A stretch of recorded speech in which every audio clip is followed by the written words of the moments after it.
Alternance démocratique et apaisée au Sénégal. Encore moins de système électoral. Si on veut dialoguer, dialoguons sur ce qui intéresse. Moo tax ñu ne dialogue bi dañ ko orienté ci lu am fulla. Dialogue bi bu ñu ko def dialogue laabiso, bu ñu ko def dialogue mais bu ñu ko def aussi dialogue validation d'un projet funeste pour l'avenir du Sénégal, pour sa démocratie et sa nation. Li ci des nag mooy gis ngeen li ngeen wax barka démb li xew démb sax lay wax li xew ci Assemblée nationale. Simulacre de justice. Jusque-là on considère que lii xew ci Sénégal amul bopp amul genn ay yu ñu inventé la boo nekkul juriste sax boo ubbee code pénal bi loolu neex na qualifier infraction. Mais li ñuy wax amul rien, aucun lien avec la réalité des faits. Jusque-là bu doon gouvernement bu am daraja am xam-xam xam Sénégal wax dëgg yàlla li ñuy wax waruloon a génn partout ministre de la justice waru foon génn. Mais nag comme ay fonctionnaires yu ñu commandé la commande a été très claire ñëpp dégg nañ Assemblée nationale la ñu ne yéen ñëpp dinañ leen tumuraankel ku ñu dem ci ñun ci sa dëkk dañuy taxaw foofu xas la saaga la digle la dinañ la yóbbu safara loolu moo am Farba Ngom dikkam dëggam lañ ko fekk ne ko yow bu soobee yàlla ay néew bés yu néew moo ci des pour ñu yóbbu la kaso tey frère am barka démb jël nañu ko yóbbu ko ci kaso bi koo xam ne liggéeyul sax ak Farba Ngom liggéeyam la doon def il n'est même pas au Sénégal ci diaspora bi lay liggéey entre Cameroun entre Gabon entre Côte d'Ivoire entre France entre Bruxelles laalewul dara ak yëfi Farba Ngom ñu jàpp ko dugal ci kaso bi xam nga ne loolu du justice bu dee justice aussi c'est du justice aveugle. Matam boo fa demee tey ca Agnam oto camion gendarmerie yaa nga fa fees del loolu lan la jotee ak procès Farba Ngom sa famille est fouillée nuit et jour fouillée laa wax jabaram ñoom ñu ngi leen di seet population Agnam bi ñu leen di brutaliser. C'est l'occasion d'ailleurs au nom du SEN de renouveler notre considération et notre solidarité à cette population meurtrie dans sa chair. Kon loolu bokkul dara ak justice gis nga justice excès de justice c'est l'injustice justice dafa am ay formes yu ñu koy defee waaye justice kenn du ko commandité ba fii nag même 5 ministres yi ñuy wax dont des députés dont l'immunité a été levée li ñu leen di tuumaal ci force Covid bi dara taxawu si au départ dañu ay milliards lañ leen di topp ba ñu ko càmbaree ba càmbar gis nañ ne booy xool sax li ñuy wax yëpp dépassé wul 6 milliards. te li ñuy wax ci biir cimar yi boo ci génnee 2,749 millions yi nga xam ne moom la ñuy tuumaal ministre Mansour Faye ak ay ñoñom ak ay opérateurs économiques yoo xam ne laa la ñu dara ci yëf yi moo tax ay du yem ci bopp borom dugal nañ si ñoo xam ne wóor na leen ne ñii seen yoon nekku ci mais ils sont obligés dugal leen ci pour des faire valoir ñu ne dafa am surfacturation code pénal bi maa ngi wax juriste yëpp Sénégal dañu dem xool code pénal article 1 ba fin fu ñu ci gis surfacturation comme infraction amul ñu jënd ceeb bi ci prix boo xam ne prix ceeb toogul benn place loi bi gouverner commerce ci Sénégal 1994 dañu ko voté boo demee ci article 43 loi boobu di nga gis ne prix yi dañu libre Sénégal loi boobu 94 dama ne article 1 les prix sont libres et sont fixés suivant les lois du marché ñu def loi boobu ñu koy doxal ba fii ku xool loi boobu di nga gis ne 2013 ba 2012 am na ceeb fu mu toll woon am na fu mu yëgsi bi ñuy ñëw ci Covid bi ceeb dafa jógee 2013 ci prix yëgsi 2020 ci prix boo xam ne ministre bi ci boppam moo ko fixé Mansour Faye na man du ma yem ci loolu certes am naa droit def marché de gré à gré waaye nag man damay def appel à concurrence pour que lu Sénégal mën a gagné ci yëf yi ñu gagné ko ñu def appel à concurrence ay sénégalais juddoo fii am fi seen entreprise ñëpp xam leen ci jaay ceeb ak suukar ñu def seen appel d'offre ñu confier leen appel d'offre fan ngeen fi mës a gisee surfacturation ci appel d'offre lan mooy surfacturation ci appel d'offre ñu def marché public ñu jël décret boo xam ne wala arrêté ministre boo xam ne 2013 la ko ministre bi jël loi bi nee na arrêté ministre du commerce pour fixer ay prix wala homologuer ay prix mënul dépasser ñaari weer wa ilaa bu ñu ko renouveler doon ko ñu mën a renouveler dul yeneen ñaari weer muy ñeenti weer ñu jël arrêté boobu nga xam ne moo fixé prix yi en 2013 di ko appliquer ay prix yu 2020 xam nga ñi jàngul école sax xam nañu ne loolu yenuwul maanaam te même remarque boobu ñu leen defal ci ceeb bi moom lañ defal ci sucre bi génne nañ ko ci sucre bi bàyyi ko ci ceeb bi parce que il leur fallait simplement avoir quelqu'un qui est dans l'entourage du président Mansour Faye comme ñuy wax Amadou Sall et cetera et cetera et cetera mais ñoom ñoo leen donc 6 milliards boo ci génnee 2 milliards 700 defe naa 2 milliards a ci des nga jël 1 milliard 120 millions ci rapport bi ñu tuumaal ko ministre communication ak culture ñu andil leen ca Cour des comptes 2023 andil leen ca police 2023 ay carton justificatif parce que ñoom dañu ne justificatif motif ay carton lañu leen andi Cour des comptes ci boppam am na rapport bu fa nekk bu ñu ko weddee ma génne rapport bi nee nañu affaire ministère de la culture ak communication moom jaratul dara parce que loolu ñuy wax jeex xanaa kon 1 milliard 120 millions fekki ne 2 milliards 749 millions terewul communicateur traditionnel yi ci même dossier bu ko dekkoon ne léegi fii dara amatu justificatif bi jot nañ ko terewul ñu leen di sonal di leen laaj xaalis boo duggoon ci juge d'instruction ci bureau bi dafay mel ni marché Sandaga ñuy waxaale di kon que naan bii justificatif bi baax na bii baaxul bii baax na bii baaxul ba mu jug ñu yem ci 4 milliards xaalis boo xam ne ñu ne justificatif moo tax ma ne Cour des comptes IGE magistrature ENA gii war nañu xoolaat bu baax a baax ni ñuy fonctionner war nañu xool bu baax a baax aussi les tours extérieurs yi ñuy def yàq na lu bari ci élitisme organisme yooyu nga xam ne c'est des organismes d'élite parce que ku mënul xam lan mooy infraction mënoo xam justificatif dans une opération de dépense publique la fan la yem ak fan la commencé jàpp naa ne yow mii sa njàng war nañ ko xoolaat dépense publique ñaari étape la am yu majeur la phase administrative bi nga xam dañuy engagé dépense bi ba liquider ko ordonnancer ko mooy les 3 phases administratives de dépense publique la dernière phase c'est la phase de paiement qui est la phase libératoire bu ñuy xool dépense publique dañuy commencer ca engagement bi yem ca paiement ba lu après paiement ba jéggi nga li ngay seet après paiement dans une scène de dépense publique jéggi nga li ngay seet seetatoo dépense publique yaa ngi seet leneen mu ngi mel ni fonctionnaire bu ñu fay xaalisam léegi nag yemuñu ci fay ko xaalis mais dañuy dem xool ndax utiliser na ko këram fay na ci loyer lekk na ci ceeb jënd na ci kii fay na scolarité lu ci seen yoon donc la dépense publique justificatif de dépense publique c'est en amont du paiement pas après le paiement parce que c'est le paiement qui est libératoire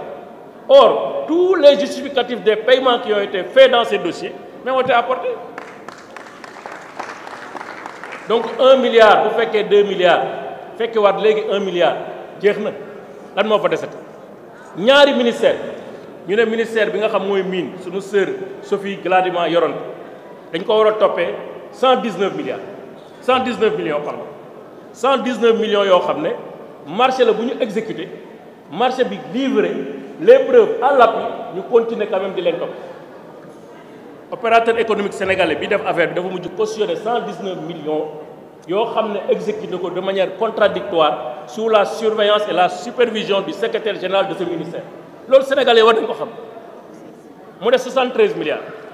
73 milliards boo xam ne dañu waroon na 73 millions boo xam ne dañu waroon construire benn bâtiment 73 millions bâtiment la ñu waroon construire mais comme fonds Covid dafa am période boo xam ne bu période boobu jeexee gars yi def rapport fonds yi sooma dañ koy delloowaat te ñoom loolu dañ ko soxla unité boobu dañ ko soxla biir Kédougou ñu ne nañ ko jox opérateur économique comme ça suñu trouver terrain nga xam ne xaalis bi mu ngi foofu waaj defal nañu engagement reconnaître na yor na suñu xaalis bu ñu trouver terrain ñu tabax ko fa parce que unité boobu waruñu rëcc depuis des années ministre yu fa jaar ñu ngi programmé pour am unité boobu unité gravimétrique par chance am nañ xaalis bi d'accord nañ ci dañ ko jox opérateur c'est vrai l'État paye après service fait mais fonds Covid ak li ñu ko defee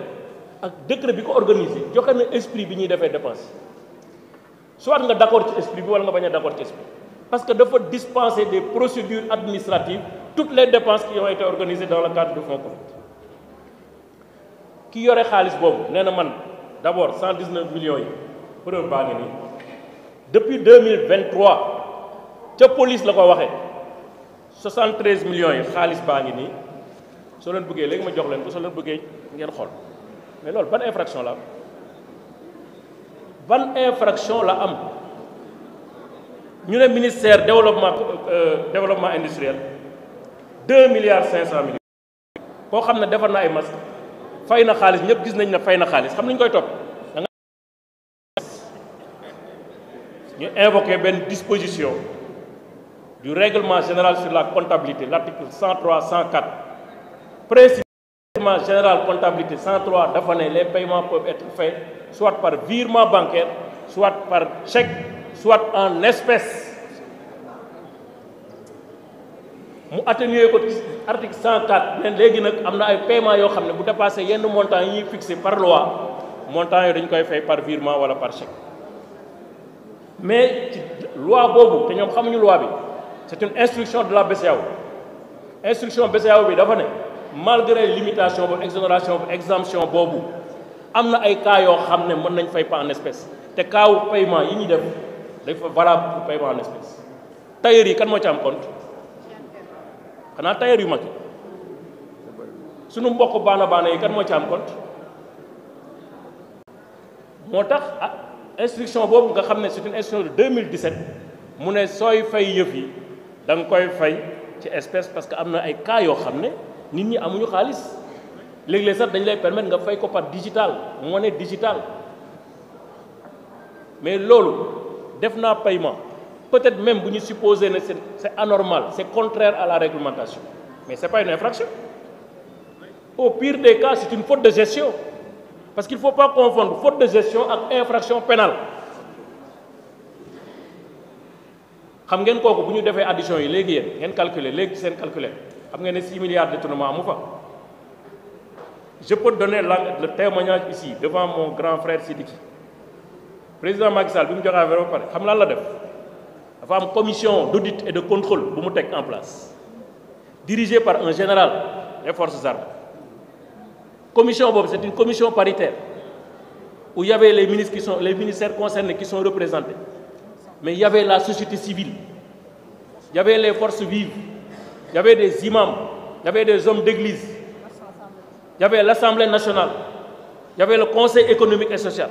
ñoom ñëpp ku ci nekk da nga yónnee say nit ñu dugal la ci commission boobu la commission là a fait un audit sérieux rapport bi c'est disponible on n'en parle même pas moo tax yii ñuy def ñi yëfi caaxaan la mu des nag beneen mbir moo xam ne sunu frère Pape Malick wax na ko mooy budget état bii ñu naan waaw dañuy trouver ay fonds fii dañuy xool ay compte fii dañuy xool ay compte parce que démb am na ko ci wax benn guñaafiye la nga xam ne amul benn personnalité kenn xamul fu mu jógee di tuumaal encore président Macky Sall ci ay wax yoo xam ne amul bopp amul kenn bi ko UG bi di seet ñaari fan muy làqatu ci loolu la tey gis naa ne nee na waaw moo waxul loolu waxul te ñëpp gis nañ li mu wax mais loolu génnewu ko si dina dem wuyu ji justice parce que nag dañu ne ñun te loolu bokk na ci disposition yi jël ñun du ñu xeexu mbedd parce que am na ko wax léegi est-ce que da ngeen dem dans la rue loolu la xaw a insinuer non bu ko jaree dinañ ko def mais nag suñu xeex ñun xel la suñu xeex xam-xam la suñu xeex suñu arme yar la ak teggin ak préserver yi nga xam ne ñun ñoo ko def te loolu kenn du ko def moo tax man li ma gëm c'est espoir que Assemblée nationale comme def nañ ko boîte postale maanaam léegi moom lu ñëw rek romb jaar amuñu benn responsable c'est une Assemblée nationale couchée gëm naa ne bu ñu demee ci commission d'instruction yi nga xam ne ay magistrats ñoo fa nekk ay juges ñoo fa nekk ñu xool seen diggante ak yàlla ak seen borom xool seen diggante ak Sénégal ak li Sénégal def ci ñoom ba ñu ne fa ñu ne te gënuñu kenn dàq ñoo jàng kenn xool seen i njaboot ak seen i doom ak seen ëllëg suba parce que Sénégal loo fi def dafay teg na ko yaa fi defoon ñu jël exemple ci conseil constitutionnel ba ko démb ni mu taxawee jël exemple ci cour suprême ni mu taxawee jël exemple seen nawle cour CEDEAO ni mu def ba nga xam ne lii ñuy def nii bëgg ko def toroxal ay doomu aadama ay universitaires de très haut niveau de renommée internationale comme sunu frère Ismaïla Madior ñu war ko taxal rek ci ay 50 millions parce que kenn moo ñëw jógee fële amoo xamoo dara dem waxtaan ak sa nit ci réer néeg ñu ne la tuumaalal diw yàqal daram nga tuumaal ko yàq daram après ñu ne dañ la yóbbu haute cour de justice. Haute cour de justice c'est pas pour rien que depuis ñu créé ko ba léegi ñaar wala ñetti procès fa am parce que c'est des faits d'une certaine gravité avec un impact d'intérêt national mooy tax ñu yóbbu la fa mais tuumaal nañ yow nee nga effectivement ki joxoon na ma delloo naa ko xam nga jox nee na wax delloo nañ ko mais wala problème objectivement lan moo fi problème ak lan moo fi infraction xanaa yàq der ak jaay doole parce que peut-être ils en veulent à Ismaïla pour avoir été ministre de la justice taxaw nag taxawaay boo xam ne ku gëm Sénégal gëm sa bopp bokk ci mbir ñu bëgg a Sénégal def ko ci loo xam ne kenn mësu ko gis da nga taxaw bi nga war a taxaw loolu la Ismaïla def moom le ministre de l'intérieur defoon moom le ministre des forces armées def moom le président de la République digle sous la direction du premier ministre loolu mooy Sénégal parce que état nag bu ordre jeexee foofu état bu insécurité amul kon état amatu fa on garantit l'ordre la discipline publique et la tranquillité loolu mooy état d'abord ensuite leneen soog ci teg te li xew Sénégal ñëpp xam nañ li ko andi ñëpp xam nañ ñi ko sooke moo tax barka dem ñu bëgg a buruxlu ci loi interprétative def nous on va être là comme des vigies et on déposera des plaintes on poursuivra qui de droit partout même bu ñu ko mënul fii poursuivre fii nañ ko def ci fi ñu ko war a defee ci CEDEAO ak les autres hautes cours de justice parce que loolu mooy dëgg tappale yooyu nag moo jeex Sénégal en face ils auront une opposition responsable une opposition à l'écoute des doléances de la population une opposition qui sera là pour une alternative et on espère comme ni ko xale yi di waxee mos dem jàpp nañ ne xam naa ne d'ici 2029 moom ñi nga xam ne ay apprentis lañ dinañ ñu abal Sénégal retrouver waat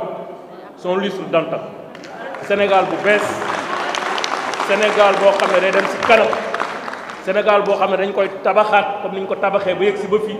Sénégal boo xam ne yar ak teggin ak fula ak fayda ak xam-xam dafay prévaloir sur tout autre maa leen di gërëm di leen sant asalaamaaleykum. Merci beaucoup. Merci beaucoup, monsieur le ministre Omar. Félicitations. Il y a deux petites questions.